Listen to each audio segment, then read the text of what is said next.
Y gyfeillion, dyma hi wedi dod yn Galan Gaea ac ni'n dal dan glo. Gai ddymuno'r gorau i bob un ohonoch chi ac i chi fod yn ofalus iawn a dymuno pob iechyd i chi. Ac gallwch chi ysgoi'r feirws felltigedig yma. I ni'n meddwl am Geraint Evans yn seilo. Mae a deulu, Marian a Catrin, wedi bod trwyddi yn ddiweddar, wedi colli rhai aelodau o deulu Marian ac wedi cael lladron yn y tŷ ac ni'n dymuno'r gorau iddyn nhw a pob cefnogaeth iddyn nhw wrth bod nhw'n mynd trwy'r cyfnod anodd yma. Ac yn siŵr bod aelodau'r eglwysi i gyd am gyfleu'r dymuniadau gorau hynny. Ie, Calan Gaea, Tachwedd y cynta, neu Gwyl yr holl saint. Ar Galan Gaea mae'n debyg yn yr hen ddyddiau, ni'n mynd nôl i'r cyfnod cyn Cristnogol nawr, pan oedd Calan Gaea yn bwysig, a'r coed certhi yn cael ei llosgi ac yn y blaen mwyn hala ofan ar yr ysbrydion aflan, achos oedd y bobl pryd hynny yn credu bod y ffin rhwng byw a'r meirw yn denau iawn ar yr adeg yma o'r flwyddyn. Ac felly oedd nhw'n addoli hynafiad wrth gwrs ac yn credu bod y hynafiad yn dod yn nes atyn nhw yn y cyfnod yma, ond bod yr ysbrydion drwg hefyd yn gallu dod a cherdded ar hyd y lle yn y cyfnod yma. Dyna sail wrth gwrs dathliadau'r Halloween sydd wedi cymryd drosodd yn ein diwylliant ni erbyn hyn. Mae'n mynd nôl filoedd o flynyddoedd i'r cyfnod Celtaidd. A mae'r gaeaf yn swyddogol yn dechrau ar Galan Gaeaf yn yr hen galendar Cymreig. Mae'n mynd mlaen am 3 mis wrth gwrs. Mae pob tymor yn para 3 mis yn y calendar hwnnw. Mae'n mynd mlaen hyd Chwefror y cynta. A dyna pryd mae'r Gwanwyn yn dechrau yn ôl y calendar Cymreig. Ac yna mae'r haf yn dechrau ar Calan Mai.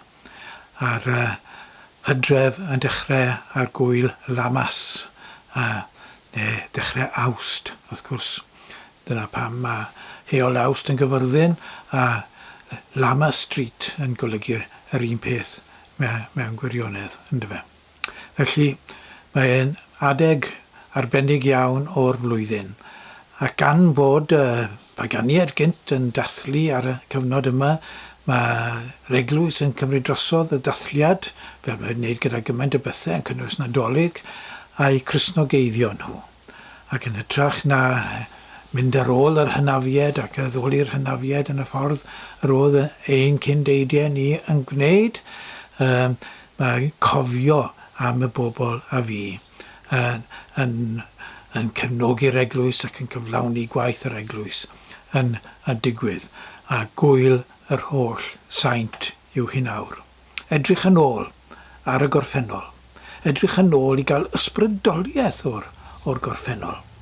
Mae'n bwysig edrych yn ôl i gael ysbrydoliaeth ac i ddysgu gwersi. Mae'n bwysig yn bod ni'n edrych yn ôl ac yn sylweddoli'r camgymeriadau sydd wedi cael ei gwneud yn y gorffennol yn ogystal. Ac edrych ar y pethau i'w dathlu ac i ddiolch amdani nhw. Ac ar Gwyl yr holl saint, ni'n diolch am bob un a fi yn hyfnod o oes y saint, nôl ar ddechreuadau yr Efengyl Gristnogol yma yng Nghymru, a trwy gyfnod o'r oesoedd canol, trwy'r diwygiad Protestanaidd a hyd y nawr, gyda twf anghydffurfiaeth ac yn y blaen. Ni'n diolch amdani nhw. Ni'n diolch am eu hymroddiad nhw. Ni'n diolch am yr hyn y maen nhw wedi gyflawni. Mae'r proffwydi yn dweud wrtho bobl i edrych yn ôl ac i gofio am y gorffennol. Mae Iesu yn dweud wrtho ni o hyd ac o hyd, gwnewch hyn cof amdanaf, medda fe. Amser oedd wedi sefydlu y gwasanaeth i ni nabod fel y cymundeb, ynddo fe. Gnewch cof, drychwch yn ôl arna I, ar beth I fi wedi gwneud, medda Iesu. Atgoffwch eich hunain yn rheoledd, dyna bwrpas y cymundeb yn gyson, yw mwyn I ni atgoffa'n hunain yn rheoledd o beth mae Iesu wedi wneud. Nid yn unig beth mae wedi wneud ar Galfaria, bod hwnnw'n ganolog bwysig wrth gwrs, ond yr hyn mae wedi wneud trwy weinidogaeth. Yr hyn mae wedi ddweud, gnewch hyn cof amdanaf y cyflawn fi. Nid rhan ohono fi, nid just y ffaith bod fi wedi marw drosto chi ac y bawb arall pwysiced yw hynny. Ond hefyd fy nysgeidiaeth I, fy ngwerthoedd I, fy mersynoliaeth I, pob peth amdana fi. Cof. Gnewch hyn cof amdanaf. Gai ddarllen rhan o broffwydoliaeth Eseia, yr ail Eseia, ac mae e'n nodidog o ddarn o'r ysgrythyr, lle mae Eseia yn annog ar I ddewon oedd yn y geithglyd ar y pryd I edrych yn ôl I gael ysbrydoliaeth o'i gorffennol. Gwrandewch arnaf ym mhennod 51 o broffwydoliaeth Eseia.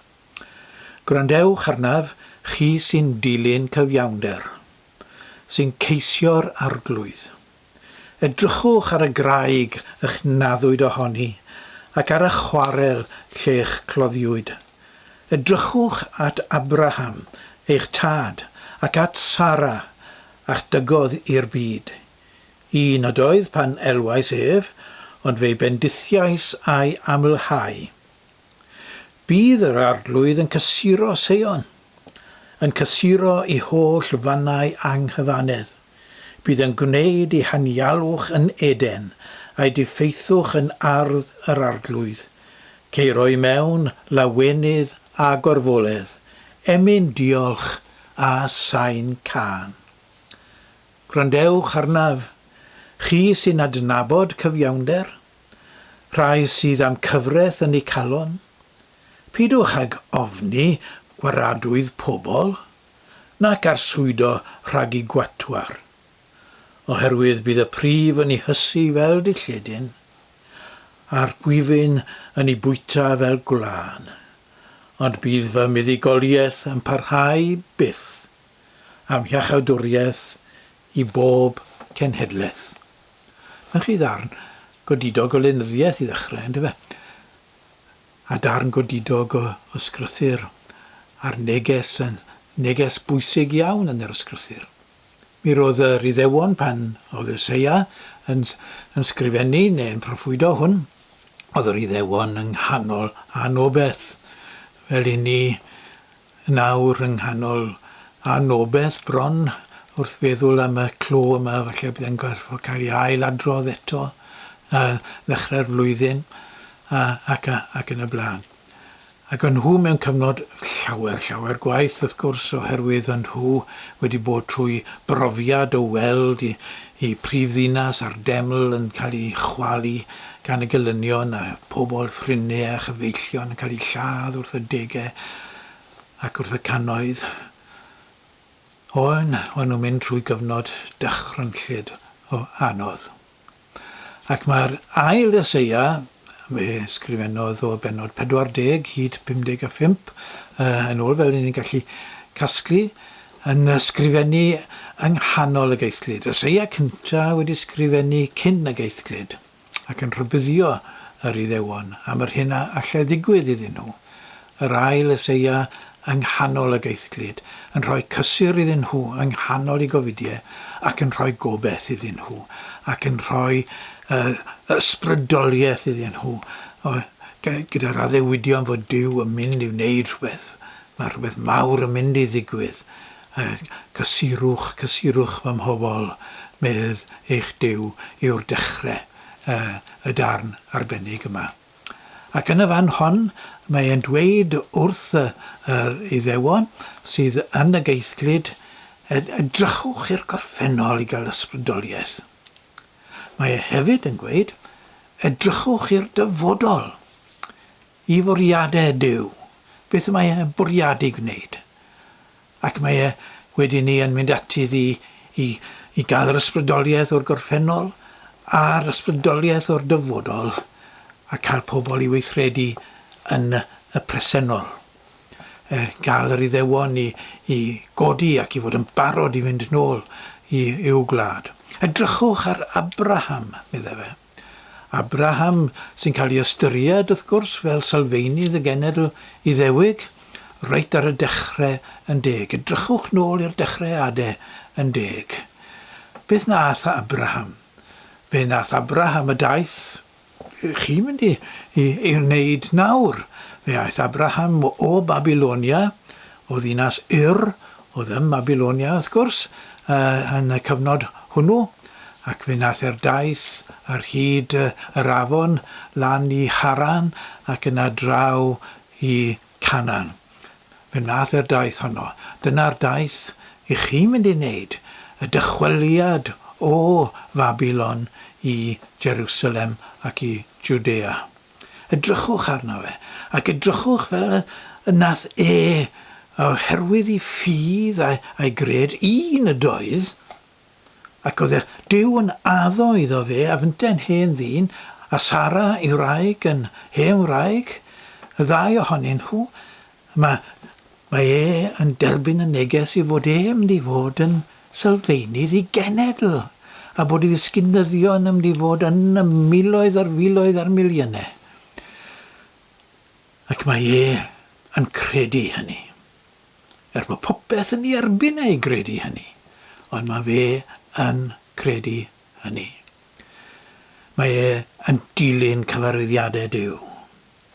Gwnewch chi'r un modd. A Sara chwrthynodd amser glywodd i bod y neges bod hi'n mynd i gael plentyn, ac fe gas i plentyn. A dath hi'n fam i Israel, wrth gwrs.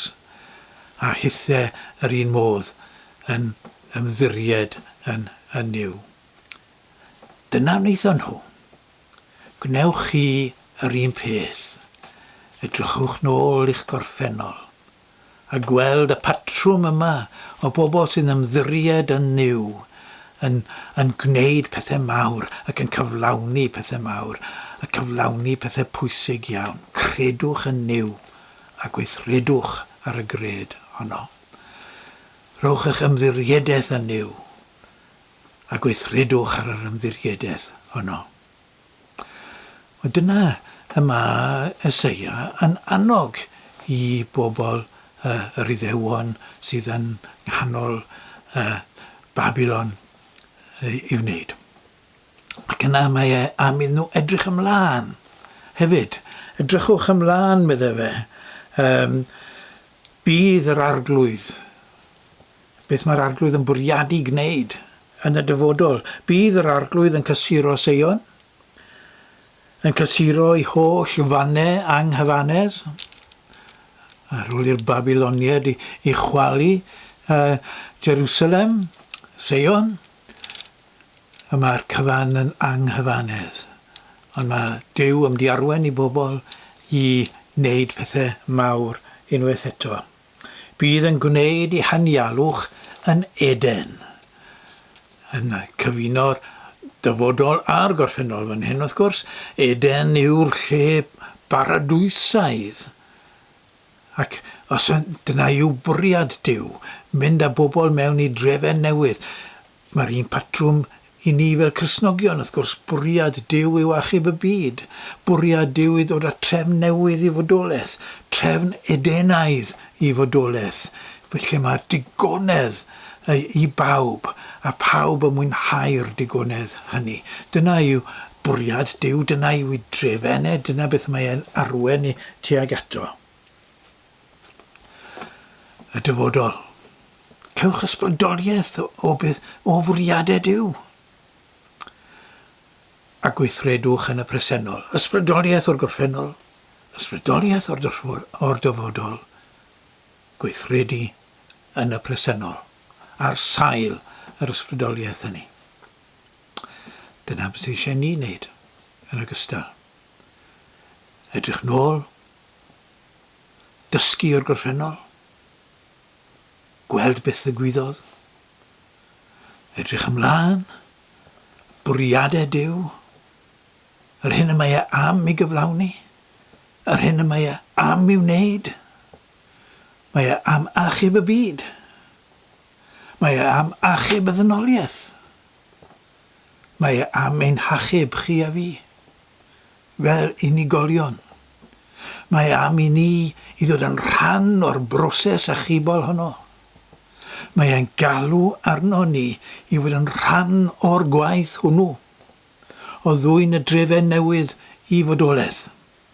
Y nef newydd a'r ddeiar newydd lle mae cyfiawnder yn cartrefi i ddwyn hwnna i fodolaeth.